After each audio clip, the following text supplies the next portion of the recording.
And joining us now in studio, Bruce Philp, author of Consumer Republic, Using Brands to Get What You Want, Make Corporations Behave, and maybe even save the world. Hello, that's a big promise of a title. It's a little bit of a big promise. Okay, we have to talk about Mad Men right off the bat. Sure. So in Mad Men, advertisers, guys in the business are soulless, they're greedy, albeit they're very good looking. I'm wondering, you've been in the advertising business for many years. How many Don Draper types have you met? Well, they exist. I mean, I started in the business in the early 1980s, and in those years, there were kind of two sorts of advertising people. There were actually very idealistic, intellectually disciplined people who really saw themselves as part of an important process, and then there were extremely cynical people, exactly as you might expect from the industry. What I think both those groups had lost versus the time of Mad Men was arrogance. I don't think we were quite that sure that we were in control anymore.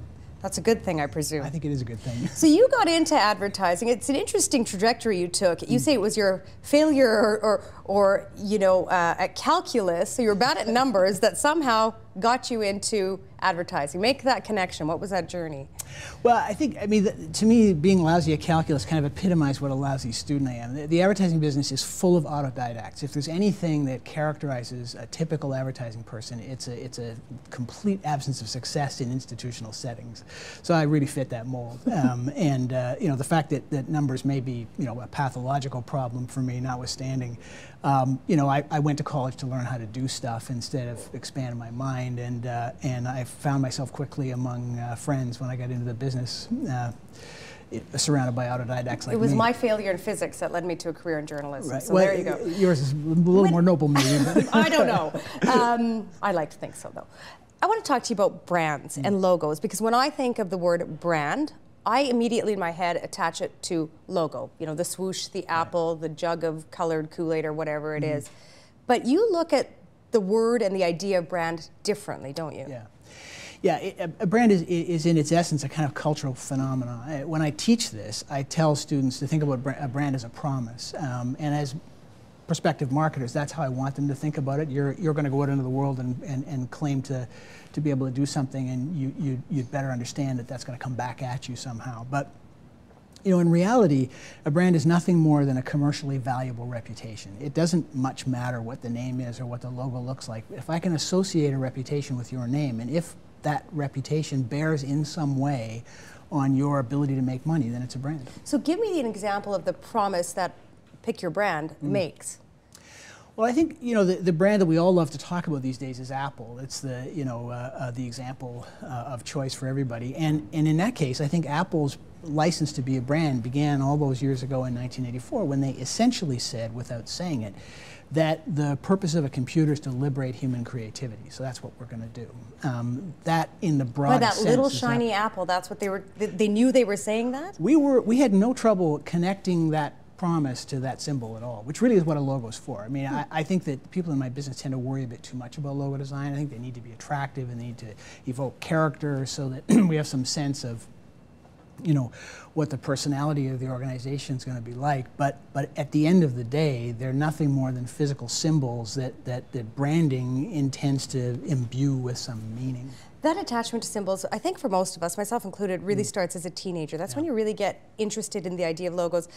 For you, what was it when you were a teenager? What brand and logo were you attached to? Well, I grew up in a largely rural environment, and in the 1960s and 70s, and in those days, brands were very much expressions of personal choice, and unapologetically so.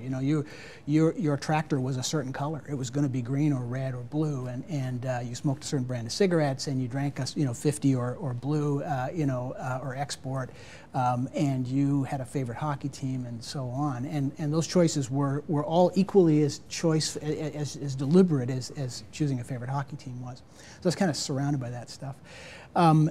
Like all teenagers from that day to this, the sort of dawning of autonomy had a whole lot to do with the right to spend money as I chose. The first thing that I spent money on, as most kids did from the end of World War II to the beginning of the 90s, The first thing I wanted was blue jeans. And where I went to school, and I love to tell this story in speeches and presentations because it's so emblematic. Where I went to school, being a rural school, blue denim did not automatically mean rebellion or autonomy. It could also by London mean you went to school, right? Just west of London, that's right. In deepest, darkest southern Ontario.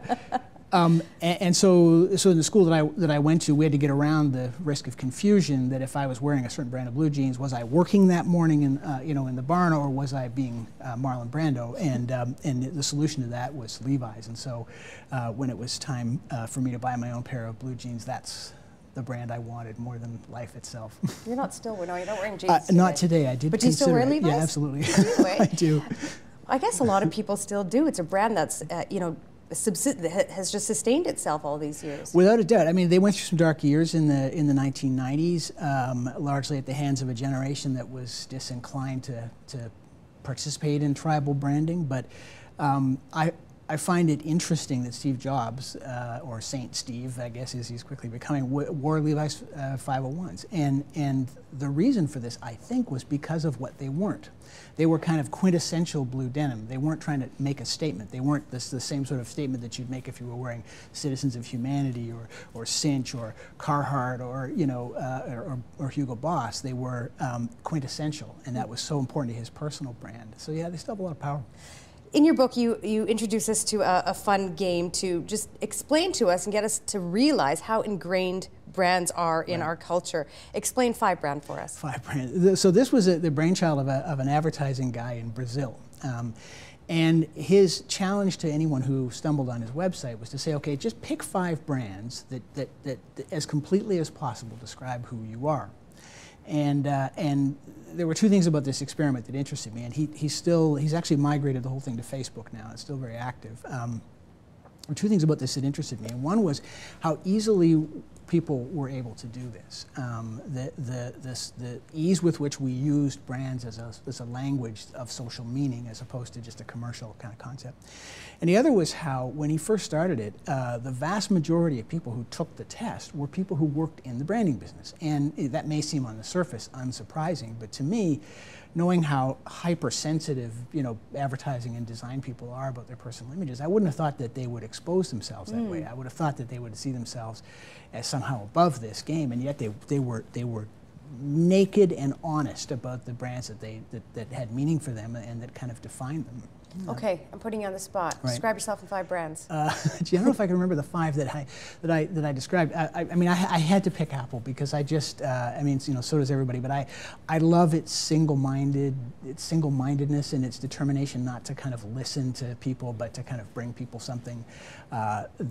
It's a kind of arrogance that I respected. And I also picked Porsche, and for the same reason. That company is quirky and stubborn and strange and willful and always has been, and I love that. I'm not particularly a fan of marketing by permission. I may have chosen Levi's. There's a brand out west of clothing and outdoor gear called Filson that I love their uncompromising, kind of quality promise and their determination at any cost to deliver that. And I guess you can kind of see by the brands I'm giving you that there's this theme of uncompromising individuality in them, and I guess that's me. I haven't done the game to myself, but I don't know. I was just thinking about maybe No Name for me. I don't know. And it made me think about No Name, the brand No Name.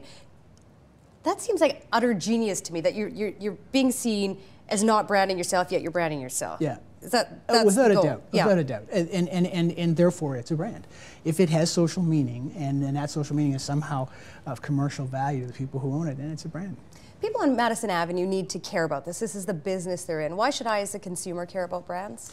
Well, I think there's 3 reasons. I think, first of all, it seems to me indisputable that where there are brands, there's choice, and where there's choice, consumers have power. And there's mountains of proof that that's so, and there's mountains of proof that when you remove choice from the equation, consumers are disempowered. And in this country, you only have to look at categories like telecom and airlines to see how true that is. So that's the first thing. The second thing is that brands make corporations accountable.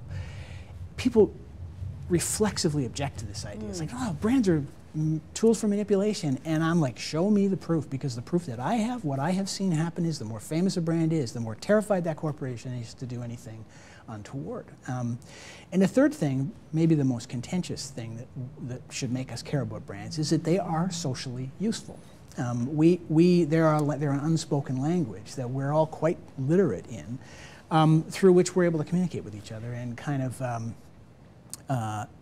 express ourselves. And at this point, the sort of anti-corporate tribe are, I'm sure, foaming. But I actually think consumerism is a form of self-expression, nearly creative, and I think we'd be poorer without it. Okay, you said show me the proof. I'm not. Well, I am going to show you the proof. It comes from Naomi Klein, right, who you write about in your book. Yeah. She put out No Logo about a decade ago. She certainly has a different view of branded marketing than you do. So let's take a little listen to her when she was on TVO. Because these brands are so interwoven, particularly in the lives of young people, and because branding has become so much more aggressive in recent years, some labor organizers started realizing that if they came at young people through their logos, right, said, I'm not talking to you about sweatshops in the abstract, I'm talking to you about Nike, which you happen to have tattooed on your navel at the moment, or I'm talking to you about Disney, which you've been cocooned in its logo your whole life, or I'm going to talk to you about the Gap, right, which is sort of sending you quasi-fascistic messages that everybody has to wear vests, and I think that what happened is that because it played on two issues at once. One of the issues was this feeling of being over-marketed to, growing up under the marketing microscope, and saying, and in a way that there was already, if you'll forgive the phrase, a market for a backlash against these brands because of that, the invasiveness of that marketing.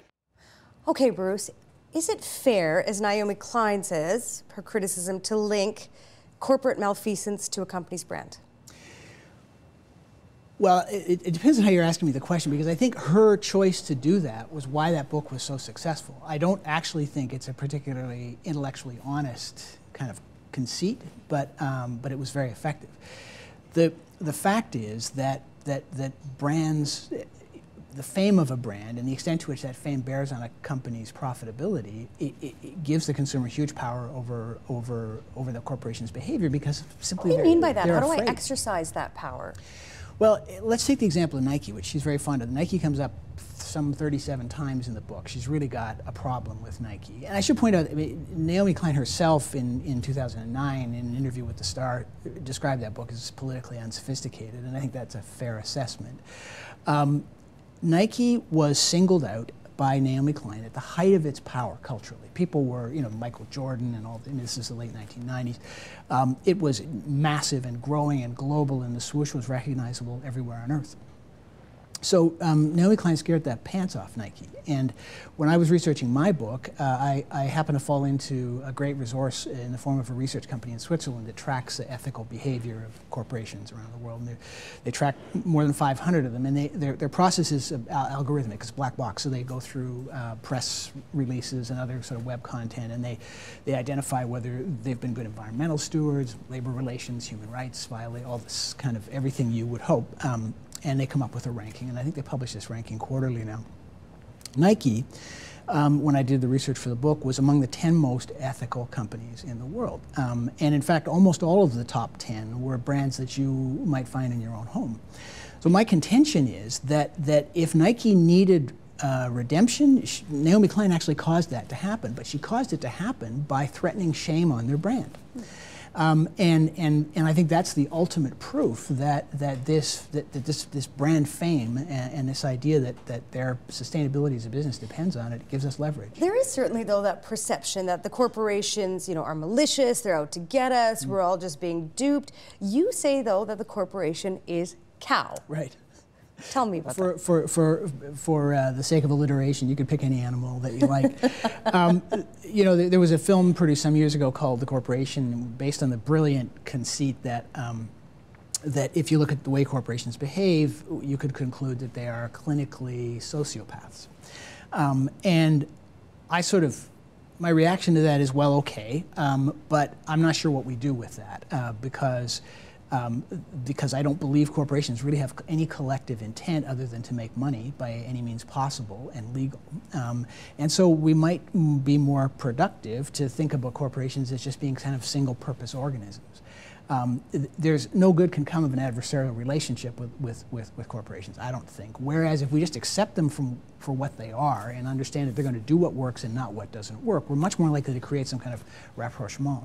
But if brands and consumerism can be seen as a catalyst for change, why do we see this growing sentiment? I think it's a growing sentiment. My anecdotal evidence, I read these things in papers too, that corporations are malicious. They're the bad guy. Why are we seeing that? Well, we're in a difficult moment right now generally in our culture. There's an opposition to wealth of all sorts, and there's an opposition to power of all sorts. The 99%, the sentiment of the 99%. Yeah, exactly. I think that's kind of abnormal, and I think there's a huge quiet majority, who feels a little bit differently or doesn't feel as strongly. An example I would give, you cite the 99%, the Occupy Wall Street phenomenon last fall. There was a Gallup poll published just before Christmas that said that in the United States, at any rate, public concern over income inequity had actually declined through that high PR kind of period. I think people in the main are more pragmatic than that. We live in a time when the most kind of energetic voices are easily heard, and they make good TV. But I'm not sure that's actually how most of us feel. I think that most of us on most days, even if we're not highly conscious of it, like the fact that if I am disappointed in that tube of Crest toothpaste, Procter & Gamble has a lot to fear from me. We like that. Branded marketing, we talk about Levi's, it sort of stayed for a long time, but there has been a huge sea change in how things are branded and marketed to us. So I want to just play a little bit of a commercial from the late 70s. Sure. Take a look at this one. I drink Dr. Pepper, don't you see? 'Cause it's the perfect taste for me. That original taste,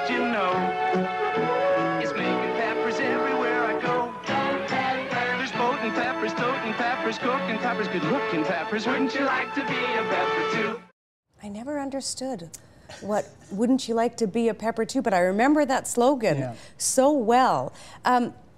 Would that kind of advertisement work today? No, I don't think at all. I'm kind of surprised it worked then. I mean, it makes me cringe to what did that mean? Watch it. Well, I cited in the book, kind of tongue-in-cheek, as a reference to the fact that marketing used to be able to depend quite a bit on inclusion, or the promise of inclusion, as a way of making brands attractive. So this whole idea of tribes built around brands, kind of reached its apogee in the 80s. So if I was a up-and-coming, ad guy with no place to go but Madison Avenue, you could kind of put together the package of brands I should relate to. You should be wearing a Hugo Boss suit, and you should drive a BMW, and you should have a Rolex, and you should have an American Express Gold Card. There's a kind of a mise en place for stuff you ought to have if you're going to be that guy. And what happened in the beginning of the 90s was a collision of two things. One was the recession, which was quite evil at the time, and there was a lot of disillusionment about aspiration.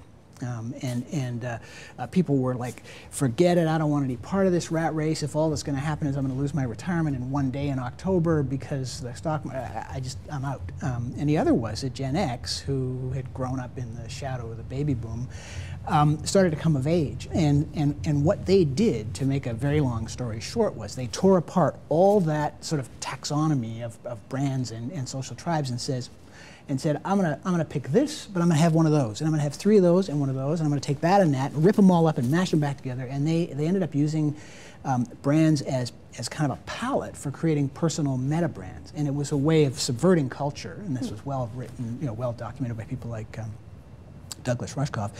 But they really single-handedly took control of brands on behalf of consumers, kind of once and for all. And from that moment forward, corporations have been chasing consumers around begging for approval. So branding, 30 years ago was about being part of the group. That's how they marketed to us. Now it seems like there's so much focus on individualism. Yeah. What's the sea change there? Well, I think it's been a very healthy change because what it's forced corporations to do with their brands is make them stand for values instead of for inclusion in a group. So if I know that you're going to have $20 imported mustard in your fridge, but your ketchup's going to be no name, and you're going to buy cheap beer, but you're going to have nothing but the best wine, I can't pin you down as a member of a social group anymore. So instead, what I'm going to try to do is be the most attractive option inside the category that you're shopping in, so that you connect to me not on a product level, but on a values level. So we're the same. So, you know, earlier when you asked about Five Brand, and I said, you know, I really like Porsche because of their quirkiness and their arrogance. Well, that's how they connect to me. It doesn't really have very much to do with the car. Brands used to be about things, material things. Now it seems there's a shift to being about people as well. I mean, I think the most obvious example is President Obama in himself is a brand of sorts. Is it fair to attach brand to person? I think that it sort of goes back to that definition that I offered up earlier, commercially valuable reputation. If you're running for president, then you're probably a brand, whether you like it or not. What we're seeing in a lot of life now is that people are kind of dealing with stuff more heuristically. So in other words, instead of looking at President Obama as a set of policy, decisions and as a political orthodoxy and as a vision for the nation, I'm just going to look at him for what he seems to be, as though I was casting for a film, and the way he talks and the way he carries himself, and I'm going to add all that stuff up and make a conclusion about what I think he probably is, and I'm going to act on that basis. And this same phenomenon happens in the grocery store and at the mall. I guess the danger, though, of linking a person so closely to this is that that person falls from grace. Your brand and your reputation go down with it, and whatever they're marketing. It can do. I mean, we're finding in the last few years that public memory is getting quite short, and our appetite for stories of redemption seems to be increasing. So I'm not sure it's that fatal anymore. What's happened in marketing is that instead of doing 100 things and having to get them right, you're doing 1,000,000 things, and you just have to get them kind of 90% right, and you'll get where you're going. I think the same is true of running for office. So it's a short-term business now, as opposed to sitting back and taking a long-term view. Yeah, I think the residual feelings that you get from marketing, they stay around for a long time and they accrete. But the specific facts of a particular instance, not so much. I mean, there's some great examples I could cite of things that were hot news and just we don't even think of them now 9 months later. Give me one or two examples of a brand that you think is successful, not the apples and things that someone like me would think are, that we don't know about, but you think that is doing a wonderful job in being successful. A brand that most people would not have heard of. That sort I don't know. Of thing. I mean, just tell me something that you notice that I wouldn't notice when I think of something being a successful brand. I think one of my favorite Canadian branding stories has got to be WestJet, and the reason I like it so much is that the brand that we know them to be has emanated out from the culture of the corporation, rather than being painted on by marketers or advertisers. I think they're having to contend with how you scale that and how you keep it authentic as people turn over. But in the beginning, the brand flowed from the leader's vision of what the airline should be and from what it was like to work there. And I'm a strong believer that the boundary between marketing and corporate culture has to be torn down. For a company to be real, for a company to give people work that matters, it has to, there can't be a boundary there. I blogged about WestJet several years ago, and it was kind of a grumpy blog, and I immediately got an email from Sean Durfee, who was then the CEO, and I loved how hurt he was by this, because that was not the company he thought he was running. Without sort of plugging them now, I was really impressed by that, and how he didn't see this as a branding issue, he saw it as a reputation issue. I think there's probably some grumpy blogs about another Canadian airline these days too. The big philosophical question, I guess, is making that link between successful brands and human nature. Yeah, there was it's funny that you mentioned that. There was a study published just this past winter in which, over the course of 10 years, researchers had looked at the fastest growing brands in the world and tried to understand what they had in common. And it was pretty scientific. It wasn't the sort of superficial market research that you sometimes have to contend with in the boardroom. And the conclusion that they reached was that the brands that seemed to be growing the fastest, and which, by the way, would have returned you the best kind of growth in your stock portfolio, were brands that were defined by what they called genuine human values. In other words, brands that seemed to be purposed towards making people's lives better, as opposed to selling something. And I'm sure it sounds preposterous that a corporation would take that view with its brands, but I assure you that there are many famous brands that are obsessing about this right now and have been for some years. So it was great to see how, how much good comes of leadership taking responsibility for brands rather than just marketing departments, and how doing that authentically and with good intention produces better capitalists. This is a great, peek behind the curtain of a world I know very little about. Thank you for coming in. We'll talk to you again tomorrow, It's a pleasure. Bruce. Thank you. Support Ontario's public television. Donate at tvo.org.